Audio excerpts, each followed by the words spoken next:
wabarakatuh. Perkenalkan, nama saya Zulfi Alsa Sofiana, NIM 2118168. Di sini saya akan menerangkan tentang laporan saya KKL di SMA 1 Pekalongan, yang mana tentang sistem evaluasi pendidikan dari SMA 1 Pekalongan itu sendiri. Nah, di sini saya mendapatkan satu poin untuk penjelasan tentang sistem evaluasi pendidikannya. Kenapa sih pendidikan di SMA 1 Pekalongan itu selalu unggul? Nah, kita bisa lihat dari sistem manajemen dari sekolah itu sendiri itu seperti apa, rancangan kurikulumnya itu seperti apa, itu kita bisa lihat. Dari situ sekolah itu bisa mengeluarkan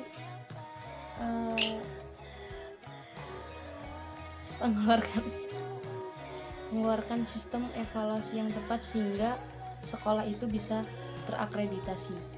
Sebelum terakreditasi, kita perlu mempelajari tentang sistem-sistemnya, seperti rancangan kurikulum, visi dan misi dari sekolahnya itu sendiri, serta sistem pembelajarannya. Nah, SMA 1 Pekalongan itu apa sih evaluasinya? Sebelumnya kita kenal dulu apa itu evaluasi.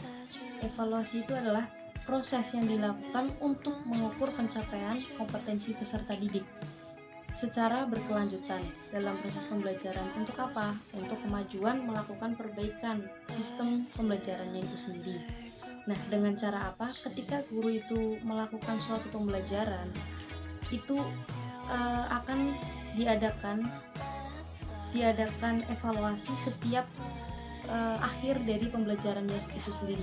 Apa yang dinamakan penilaian harian atau PH, ataupun tengah semester yang dinamakan penilaian tengah semester atau pas penilaian akhir semester. Nah, dari situ kita bisa menilai suatu peserta didik, apa perkembangan dari peserta didik itu bisa naik ataupun turun, itu dari penilaian akhir tengah semester dan akhir semester itu sendiri. Lalu kenapa kita mengadakan penilaian akhir itu diadakan secara periodik? Untuk apa? Untuk mengukur pencapaian kompetensi siswa untuk menyelesaikan satu kompetensi dasar atau lebih. Nah, materinya meliputi apa? Meliputi indikator pada KD yang dinilai atau terbatas pada indikator yang belum dilakukan penilaian secara proses. Ketuntasan KD ditandai ketuntasan indikatornya itu sendiri, sehingga apa? Bersangkutan dalam penilaian harian yang dilakukan oleh guru masing-masing dan hasilnya wajib dibagikan kepada siswa. Lalu yang kedua itu penilaian tengah semester, adalah kegiatan yang dilakukan pendidikan untuk mengukur pencapaian kompetensi peserta didik setelah melaksanakan 8-9 minggu kegiatan pembelajaran. Dari Permendikmas nomor 20 tahun 2007 itu sudah dikeluarkan. Lalu cangkupannya apa saja? Cangkupan penilaian tengah semester itu dari seluruh indikator yang mempresentasikan seluruh kompetensi dasar pada periode tersebut. Dalam bentuk apa? Dalam bentuk soal. Dalam bentuk soal penilaian tengah semester itu diserahkan sepenuhnya pada guru pengajar. Hasil tengah semester setelah dikoreksi itu akan diserahkan kepada siswa.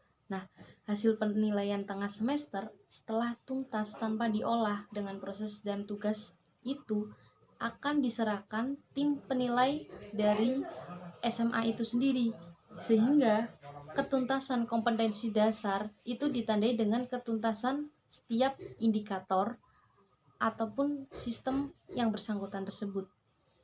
Lalu setelah penilaian tengah semester itu akan ada tahap proses di mana penilaian akhir semester itu akan berkelanjutan.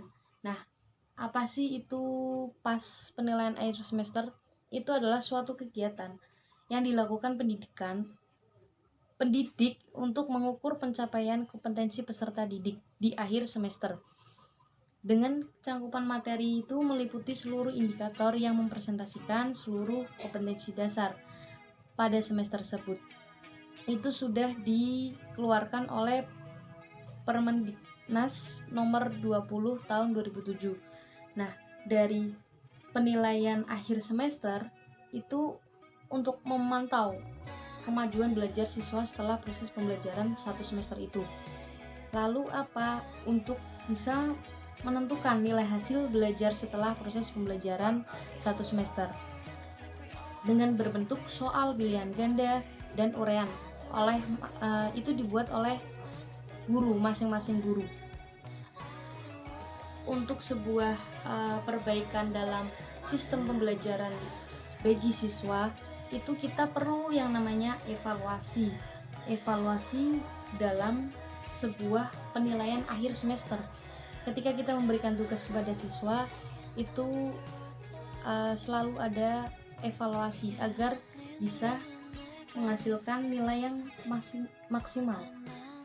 Cangkupan bahan dari penilaian akhir semester itu meliputi indikator kompetensi semester yang bersangkutan. Nah, dalam memilih indikator itu harus memperhatikan urgensinya sendiri. Apa itu kontinuitas atau referensi dan keterpakaian. Itu yang dinamakan UKRK. Dan setelah kita masing-masing guru dari SMA 1 Pekalongan itu membuat soal lalu kita serahkan kepada tim atau tim MGMP untuk bisa disepakati, lalu kita kasihkan kepada murid untuk bisa dikerjakan di penilaian akhir semester. Lalu kelanjutan yang keempat itu adalah penilaian kenaikan kelas, di mana PKK itu adalah kegiatan yang dilakukan pendidik pada akhir semester genap untuk mengukur suatu pencapaian kompetensi peserta didik itu sendiri pada akhir semester genap dengan cakupan beberapa materi, seluruh indikator, dan yang mempresentasikan dari kompetensi dasar semester tersebut dengan acuan dari Permendiknas nomor 20 tahun 2007 itu. Apa saja dari pemerintahan itu nomor 20 tahun 2007 tentang mengukur pencapaian kompetensi siswa di akhir tahun pelajaran. Nah, ada berkelanjutannya itu ada remedial test bagi siswa yang tidak lulus ataupun yang nilainya kurang maksimal, itu akan diadakan oleh seorang pendidik untuk bisa mengevaluasi dari pesertanya itu menggunakan remedial test diberikan bagi siswa yang tidak mencapai nilai KKM. Nah, selanjutnya remedial test itu ada PKK untuk perbaikan pembelajaran pada tahun pelajaran berikutnya. Dalam memilih indikator, hendaknya memperhatikan prinsip UKRK. Cangkupan materi dari PKK mencangkup seluruh indikator pada kompetensi dasar itu di semester genap. Di semester genap berbentuk dengan soal pilihan ganda dan soal urehan. Lalu dikoreksi oleh guru masing-masing. Nilai dari siswa yang kurang dari KKM namun sudah memenuhi syarat naik kelas, wali kelas langsung menuliskan di raport dengan tinta.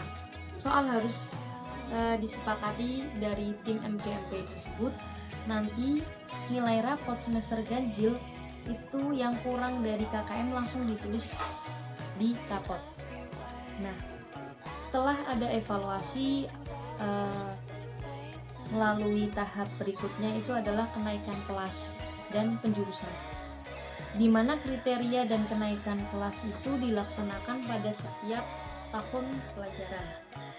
Kenaikan kelas didasarkan pada penilaian hasil belajar pada semester 2, pertimbangan seluruh SK ataupun kompetensi dasar yang belum tuntas pada semester 1 yang harus dituntaskan sampai mencapai SKBM ataupun KKM yang ditempatkan sebelum akhir semester ataupun akhir semester 2.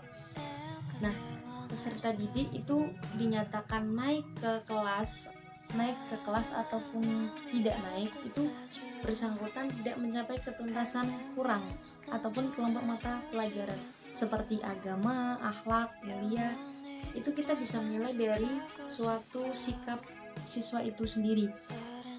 Yang bersangkutan tidak mencapai suatu lebih dari 3 mata pelajaran yang bukan mata pelajaran ciri khas program studi. Nah, dari SMA 1 Pekalongan ini kriteria tidak naik kelas itu ketuntasannya lebih dari 3 mata pelajaran yang bukan dari ciri khas program studi. Nah, berarti studi misalnya SMA 1 jurusannya IPA, itu program studinya kalau tidak memenuhi 3 mata pelajaran, tidak memenuhi nilai KKM, maka dinyatakan tidak naik kelas. Minimal berarti 3 mata pelajaran yang bersangkutan. Nah, dari ciri khas program itu, program IPA tidak boleh memiliki nilai yang tidak tuntas atau kurang pada mata pelajaran perminatan. Misal matematika, fisika, kimia, dan biologi itu harus tuntas karena program perminatan itu wajib tuntas, kecuali dari program studinya itu lain dari program yang dipilih, baru bisa dituntaskan oleh seorang pendidik untuk bisa menaikkan siswa. Nah, sama halnya program dari IPS, tidak boleh memiliki nilai yang tidak kurang ataupun tuntas mata pelajaran peminatan seperti geografi, ekonomi, sejarah, dan sosiologi. Nah, di SMA 1 Pekalongan juga menggunakan program bahasa. Seperti hari Senin itu menggunakan bahasa Inggris, dan hari Senin sampai hari Kamis itu menggunakan bahasa Inggris. Nah, hari Jumat sama Sabtu itu menggunakan bahasa daerah dan bahasa Indonesia. Itu yang dilakukan oleh SMA 1 Pekalongan. Yang saya dapat laporan dari KKL-nya itu sendiri seperti itu. Terus yang dinilai dari rapot siswa evaluasi itu apa? Kehadiran siswa dalam mengikuti kegiatan belajar tidak boleh kurang dari 90% dari keseluruhan kegiatan belajar tanpa keterangan. Nah, berarti berdasarkan hari efektif kalender pendidikan yang berlaku, kecuali ada hari libur, itu boleh. Yang kedua, penjurusan atau perminatan. Berdasarkan Peraturan Menteri Pendidikan tentang Kurikulum 2013, maka program perminatan dilakukan ketika siswa memasuki 1 tahun pelajaran di kelas 1 SMA. Nah, memperhatikan data yang dapat diperoleh dalam proses perminatan peserta didik di SMA 1 Pekalongan. Dalam menentukan perminatan peserta didik, berarti kita menentukan penjurusan itu dari awal masuk SMA 1 Pekalongan. Ketika siswa peserta didik itu mendaftarkan dirinya, kita langsung menjuruskan atau mengacu kepada peminatan. Sebelum ke penjurusan perminatan, kita melakukan sebuah tes di mana ujian atau tes hasil tersebut kita bisa lihat kompetensi apa yang dimiliki oleh siswa tersebut, apa yang pantas kita masukkan di penjurusan mana, dan perminatan yang mana yang sesuai dengan kompetensi dasar dari siswanya tersebut. Itu bisa dilihat dari periodik tes ataupun hasil nilai dari tes tersebut. Nah, lalu di sini bisa di laporan SMA 1 Pekalongan, peserta didik berdasarkan 6 aspek. Ada 6 aspek, di mana 6 aspek itu mencangkup dari penjurusan. Yang pertama itu adalah peserta Baik, prestasi belajar peserta didik di kelas dulu SMP yang diperoleh itu apa? Kita lihat dari prestasinya. Lalu prestasi dari ujian nasional yang diperoleh di SMP. Dan yang ketiga, prestasi non akademik yang diperoleh dari SD, SMP. Dan minat belajar peserta didik yang diperoleh dari angket saat pendaftaran awal. Ketika peserta didik itu mendaftar di SMA 1 Pekalongan, itu kita lihat dari minat belajar peserta didik itu sendiri. Peminatnya apa, lalu prestasi apa yang didukung oleh siswa itu sebelum dia masuk ke SMA. Itu prestasinya apa, dan hasil ujian nasionalnya itu bisa memenuhi kriteria untuk masuk penjurusan. Selesai dari pendaftaran dan penjurusan, itu kita bisa masuk ke uji dan kelulusan, di mana ujian adalah kegiatan pengukuran pencapaian kompetensi peserta didik yang dilakukan oleh seluruh pendidikan untuk memperoleh pengakuan atas prestasi belajar, dan merupakan salah satu persyaratan kelulusan dari suatu pendidikan itu sendiri. Yang diujikan pada ujian sekolah adalah kelompok mata pelajaran ilmu, pengetahuan, dan teknologi yang tidak diujikan pada ujian nasional. Itu memiliki aspek kognitif, psikomotorik, kelompok mata pelajaran agama dan akhlak mulia, serta kewarganegaraan yang diatur dalam pos ujian sekolah. Ujian nasional itu sendiri kegiatan pengukuran pencapaian kompetensi peserta didik pada beberapa mata pelajaran. Nah, adapun dari Permendiknas nomor 20 tahun 2007 itu aturan kelulusan kelas bagi siswa kelas 12 itu kelulusan dilaksanakan pada setiap akhir tahun pelajaran semester genap atau semester 2. Ketentuan kelulusan kelas 12 itu didasarkan pada hasil penilaian yang telah dilakukan melalui ujian nasional, nilai rapot, nilai ujian sekolah, dan nilai akhir. Dari peserta dinyatakan SMA 1 Pekalongan yang ditetapkan oleh rapat pleno ataupun dewan guru itu apabila yang pertama memenuhi standar kelulusan yang ditetapkan pada tahun tersebut, dan yang kedua memiliki nilai lengkap pada rapat kelas 10, 11, dan 12. Lalu yang ketiga mengikuti dan lulus ujian nasional, ujian sekolah, ujian akhir madrasah berstandar nasional, baik itu secara teori maupun secara praktis. Siswa dinyatakan lulus dari sekolah harus memiliki persyaratan sebagai berikut. Yang pertama itu adalah kriteria kelulusan peserta didik berdasarkan ketentuan BSNP. Seiring dengan perubahan kebijakan atau aturan-peraturan yang ditetapkan oleh BSNP itu, maka kriteria kelulusan ingin didapat mengalami perubahan. Siswa dinyatakan lulus dari SMA 1 Pekalongan itu harus memiliki kriteria. Kriterianya apa sih? Kriterianya yang pertama adalah sebagaimana tercantum dalam bab 9 ayat 1 itu peraturan dari Badan Standar Nasional atau BSNP nomor 0043 BSNP 1 2017. Itu tentang prosedur operasional standar penyelenggaraan ujian nasional tahun 2016 atau 2017.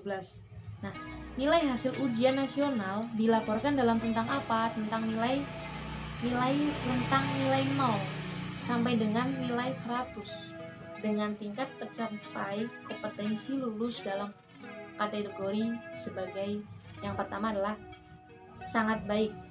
Jika nilai lebih dari 85 dan kurang dari atau sama dengan 100 itu sangat baik. nilainya sangat baik. Jika nilai baik itu adalah jika nilai lebih dari 70 dan kurang dari 1 sampai dengan 85.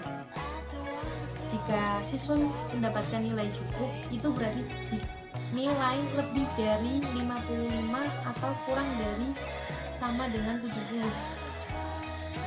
Kurang jika nilai kurang dari suatu sama dengan 55 sebagaimana tercantum pada Pasal 8 Ayat 1 Peraturan Menteri Pendidikan dan Kebudayaan Republik Indonesia Nomor 3 Tahun 2017 bahwa peserta didik dinyatakan lulus dari satu pendidikan itu sendiri.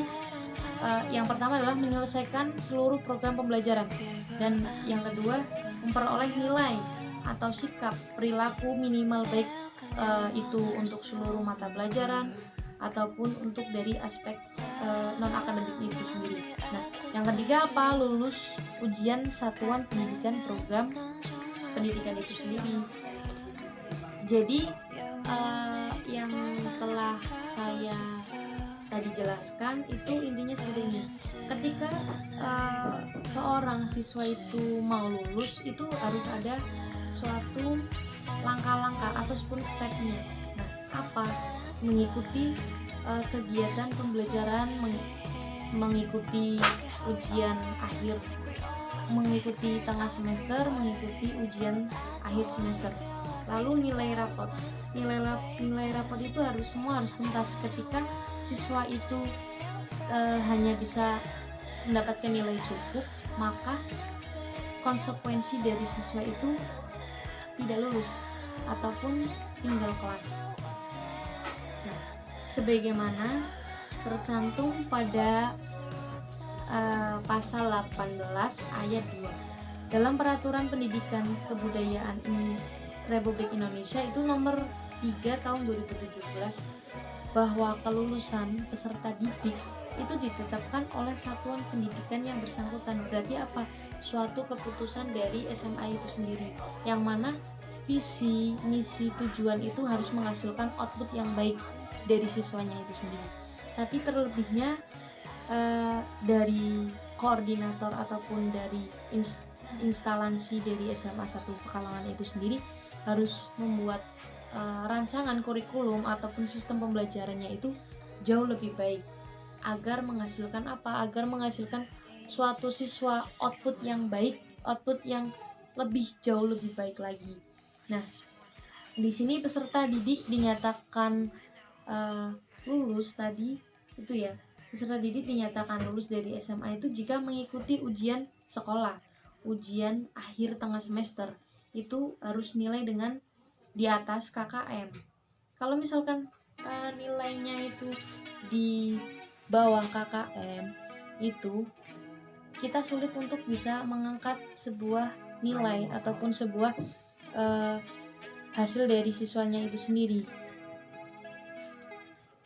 Nah, ketika siswa itu tinggal kelas ataupun tidak lulus, itu kita sebagai seorang pendidik memberikan sebuah kebijakan yang berbentuk ketentuan remedial atau pengayaan. Nah, gimana sih pembelajaran remedial itu adalah layanan pendidikan yang diberikan peserta didik untuk apa? Untuk memperbaiki prestasi belajarnya, sehingga kriteria ketuntasan belajar yang ditetapkan oleh SMA 1 Pekalongan itu pembelajarannya melalui remedial yang dilaksanakan apabila siswa yang tidak tuntas dalam satu kelas lebih dari 50%. Berarti kita akan berarti di SMA 1 Pekalongan itu akan mengadakan remedial ketika siswanya berjumlah 50% dari satu kelas itu tidak tuntas, baru akan memunculkan suatu remedial. Nah, pembelajaran remedial itu untuk siswa yang tidak tuntas atau dapat ditempuh melalui tutor sebaya. Nah, seorang pendidik dari SMA 1 Pekalongan itu memberikan remedial itu bisa menggunakan tutor sebaya, dan bimbingan alumni yang diakhiri dengan remedial test. Berarti seperti berkelompok lalu belajar bersama, dan pada akhirnya dari instalasinya itu memberikan suatu soal untuk bisa dikerjakan seorang siswa itu sendiri, dan wujudnya menggunakan soal khusus, soal yang pilihan ganda dan uraian. Nilai hasil remedi tes tersebut tidak melebihi hasil penilaian siswa yang tidak remedi. Berarti nilai yang remedi itu tidak melebihi hasil dari penilaian siswa yang tidak remedi.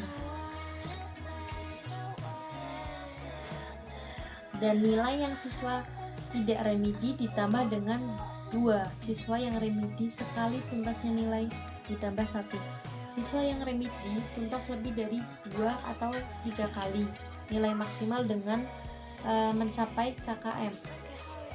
Dari hasil remedial tes paling lambat itu dilaksanakan 1 minggu setelah penilaian yang didasarkan pada nilai murni hasil penilaian itu sendiri.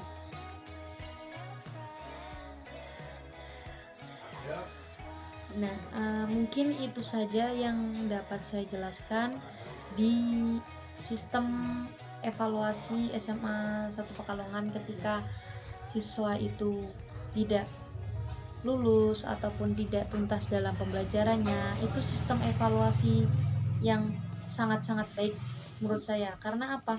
Karena di SMA 1 itu melihat dari suatu peraturan pendidikan nomor 20 tahun 2007 itu tentang suatu sistem yang baik ketika penilaian akhir itu memantau dari kemajuan belajar siswa, entah itu dari non akademik ataupun akademiknya itu sendiri. Tapi di sini dari SMA 1 Pekalongan itu penilaiannya menggunakan sikap ataupun pembelajaran yang menggunakan kognitif dari siswanya itu sendiri. Mungkin itu saja yang dapat saya jelaskan dari sistem evaluasi SMA 1 Pekalongan.